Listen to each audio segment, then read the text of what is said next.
historic moment for Aboriginal art. This collection catapulted Aboriginal art into the European market 30 years ago when Hank toured through Europe. And yeah, we're just really excited to have it all here today and celebrating this landmark. We've also got two wonderful ladies here representing Utopia, Dulcie Blong and Rosemary Pichare.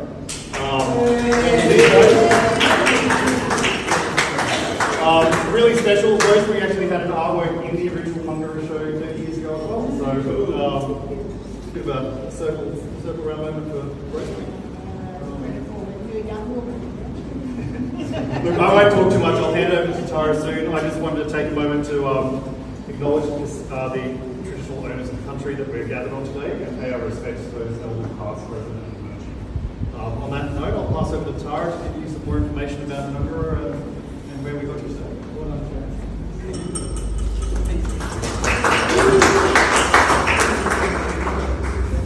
Hi everybody, I'm Tara Eves and my father Hank Eves, who unfortunately can't be with us tonight. I know he would absolutely love to be here to see this wonderful warm welcome of so many new and familiar faces today. So thank you all for coming. It's greatly appreciated.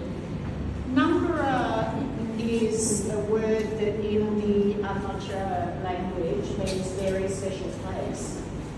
And we were fortunate that when my father and I, back in the early 1990s, started collecting some of these magnificent Aboriginal paintings and decided that there were many of them that we just did not want to sell, started putting them away into storage rooms and telling the staff, no, these are not for sale.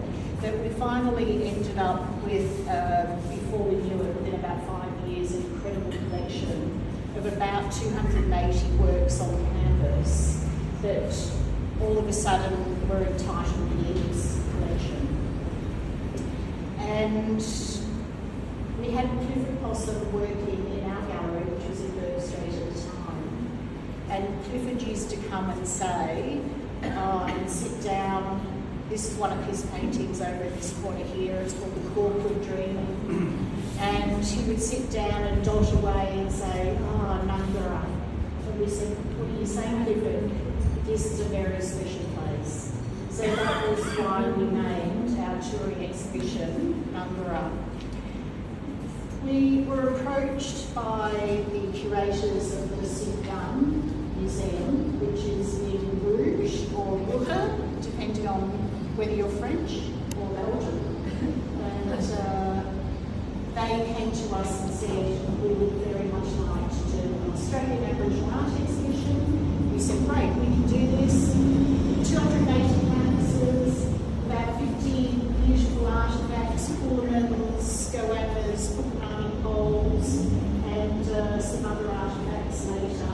We ended up with a collection of 340 pieces that over a period of the next 6 months we catalogued, and what you're looking at today is a beautifully curated selection of 44 of the original 280 canvases that have been delicately chosen by Jack Henderson and Jeff Henderson, who I'm very sorry to say also couldn't be here tonight due to an illness. So I know he would love to be here, and I'd like to acknowledge him not being here as well.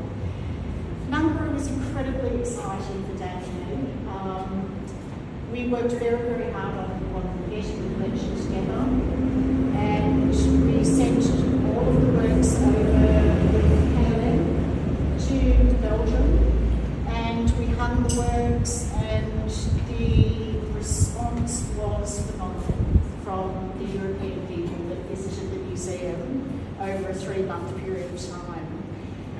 My father was a Dutchman, and I think in many ways he still is a Dutchman. That hasn't changed, although he would class himself as Australian now. I think he really had the foresight to be able to look at these incredible works produced by such talented people telling their stories that have an ancient pedigree, but as a contemporary art movement in many ways. Hank would look at these works and really see just how much people from all walks of life can appreciate them. So whether you're looking at Aboriginal art from the perspective of it being anthropological, or whether you're looking at it from the perspective of being contemporary, there's something in it for everybody. And I think it's really special that we can all be in this room and look at these works hanging on the walls, of which are all now over 30 years of age. So I'm starting to feel very old today. There's a few people that I would really like to thank. The first actually is Rosemary and Dulcie, sorry, and Blake. I've spent the day with these lovely ladies, and so of course I know their names. Thank you both so much for coming and being here today. It really means the world to us. From an emotional perspective, these lovely women are family members of the late Emily Carmack-Engwari, and Emily produced an incredible 54-panel piece of works back in 1994 over the course of the year, and we consigned that piece, and it became what today is known as the Emily Wall. It's a 15-metre long piece that today hangs in Melbourne. So if any of you are ever in Melbourne, just give me a call and you can come and have a look at Emily's beautiful works. I think it's really special for these ladies to be able to look at Emily's pieces, of which we have 3 of her beautiful works today hanging, and feel that connection with country. The other person I really would like to thank is this gentleman over here. This is actually my son, Fraser Miller. Fraser joined the company a year ago under slight duress because his mother had no capability of being able to produce a website. So I asked him if he could help me out a few hours a week, and he now has joined us full time. He's an incredible young man who has taken on learning about the Aboriginal art with an enormous amount of passion, in the same way that I did when I was his age, 22 years of age. And we now can celebrate 3 generations of family all working together, which is really special.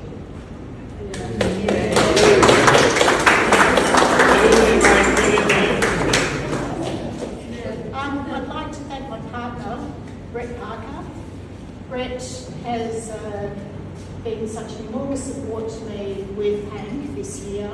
Hank has widespread Alzheimer's, and I know that he still deeply cares for these paintings and works, and Brett has been an enormous support to me and to Fraser and to Hank over the course of the last year. So thank you very much. I'm looking, as I said, at a lot of familiar faces.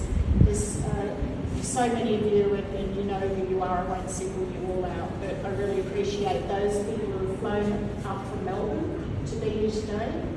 And Brisbane, thank you. And Brisbane, Michael, thank you so much. Melbourne, Jade Henriette, and Judy Brown, yes. It means the world to me to have you all here. I think you probably just want to go and enjoy the paintings now, but whilst you're walking around and looking at them, do keep in mind that, as I mentioned already, they are over 30 years old. And I think you can just feel the sort of that beautiful richness of the works coming through, given they were produced at a time when we were starting to see the commercialism of Aboriginal art in Australia, but it wasn't at the level that it is today. So I think keep that in mind as well. This wasn't just all about people producing works to make a quick buck. They were producing these works with great compassion, sharing their stories with us, and I think we can learn a lot from enjoying them. Very true. Thank you, and the show is officially on. I